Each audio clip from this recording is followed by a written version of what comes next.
Bengals and Lions. We're going to start in Chicago. Caleb and company won 11 games last year. This year, their schedule, literally the toughest in the league based on last year's win totals, and a lot of it is because of their own division. Everybody won. At home against the Bucks, Eagles, Jags, Jets, Patriots, Frisky Saints. And then in Buffalo, in Miami, Atlanta, Panthers, and in Seattle. Over-under set at 9.5, so not that much. We're doing a lot of 10.5s.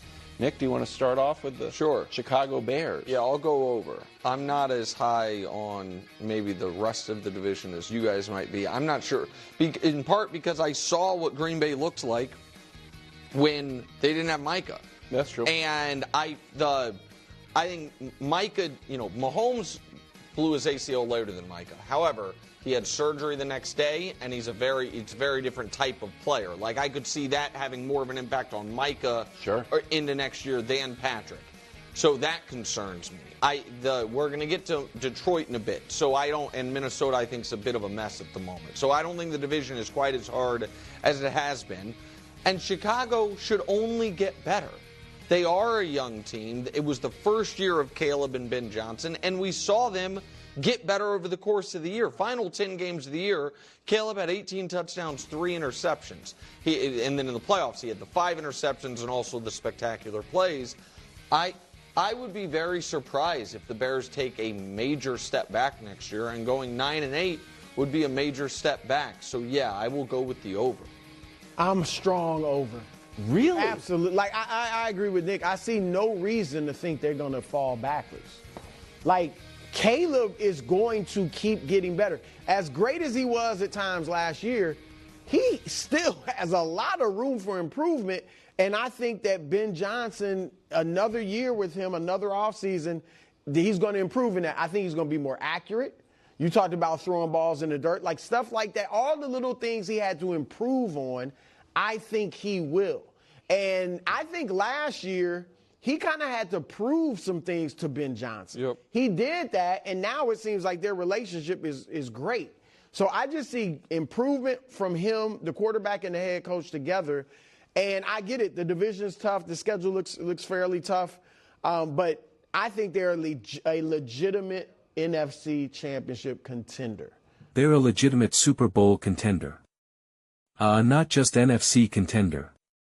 And as long as Caleb Williams takes a step forward, I'll just say if Caleb Williams takes a step forward, in his progress and his development, then I think the Bears will be contending to have the best record in the NFL, essentially being the best team.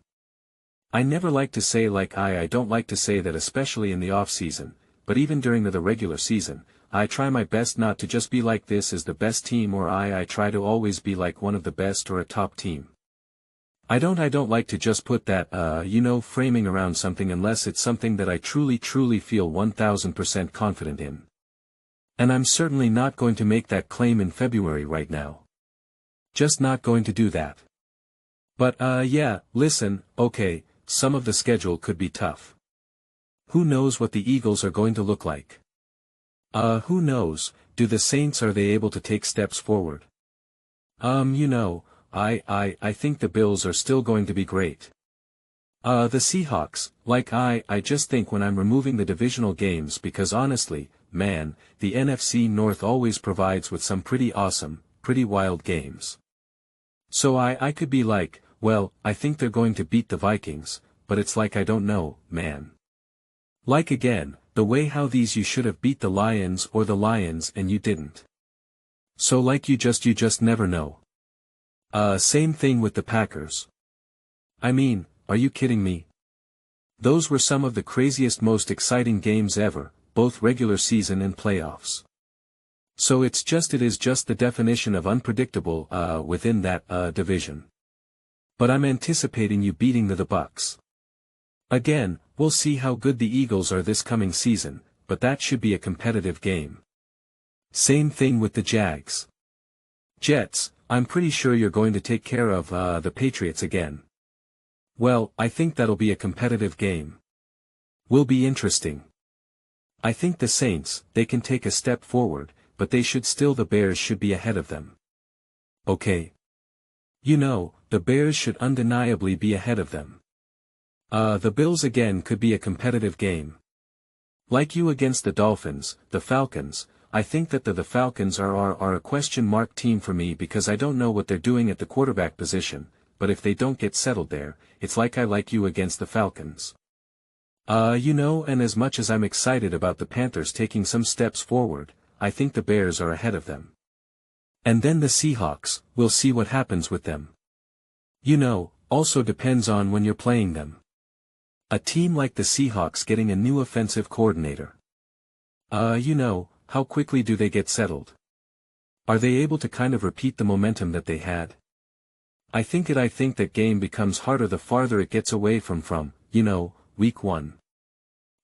Again, not to say that you can't beat them or anything like that, but it's just I always look for kind of also like when you're actually playing each other. But I mean, what Nick said though, I think is wrong when he said, okay, if you win 11 games and then if you only win 9 games, you're taking a huge step backwards. I wouldn't even see that because especially considering the Bears won so many close games. Like when you win close games, when you get some good fortune thrown your way, it's not to say that you weren't deserving to win those games. It's not the whole should have, could have, would have, but it is important to me to always kind of evaluate that because that's what coaching staffs do. That's what great players will do. And so there were games that the Bears absolutely positively could have and probably should have lost. But they didn't again. And they deserve credit. So, I'm not taking any victories away from them. But you could make the argument that this was actually maybe closer to a 9-win team that based off their potential, they were able to pull off 10-11, or so wins, especially now factoring in playoffs as well. I mean, they should have lost to the Packers. They should have lost the Packers, in the regular season and in the playoffs. Like, that's just the way I see it, right? And that's just the way I see it. But it doesn't take away from the greatness that the Bears displayed as well. So, I think even if they now have more of a bona fide 10-11 wins or something, again, I'm not getting too hung up on like the actual number itself, I still see that as being like, okay, they're actually taking more of a step forward. And I just think that as long as Caleb Williams is more accurate, does continue to develop and evolve under Ben Johnson, I just think that a team like this just already has 9-10 wins baked into them.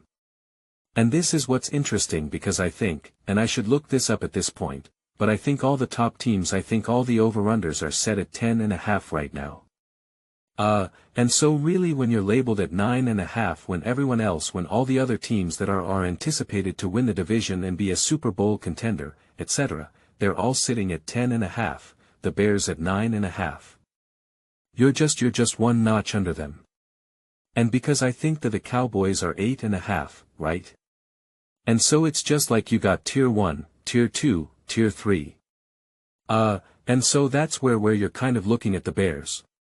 And that's why I do put it square on the shoulders of Caleb Williams.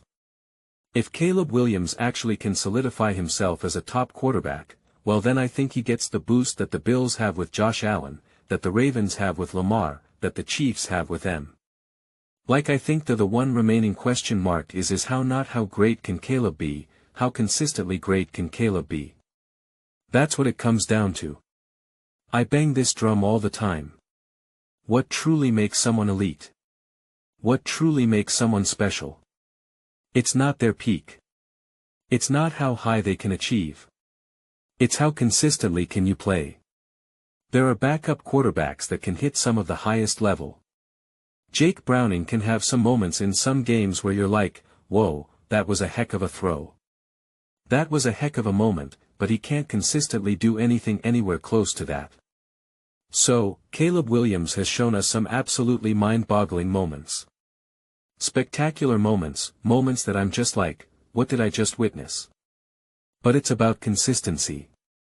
If he elevates that consistency, then it's a wrap. But those are just my thoughts. I'd absolutely love to hear yours.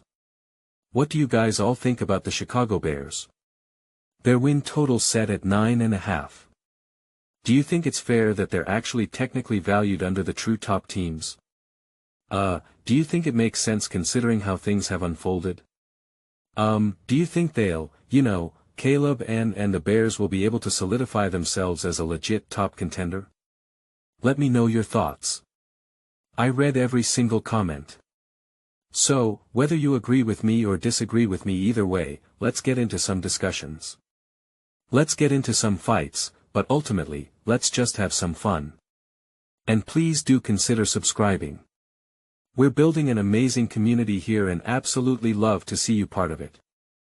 I want to build something that we all generally feel connected to, something that we're really excited to be part of. I think we're well on our way to doing it. Please don't forget to give this video a thumbs up. It really does help visibility and the algorithm. Thank you so much.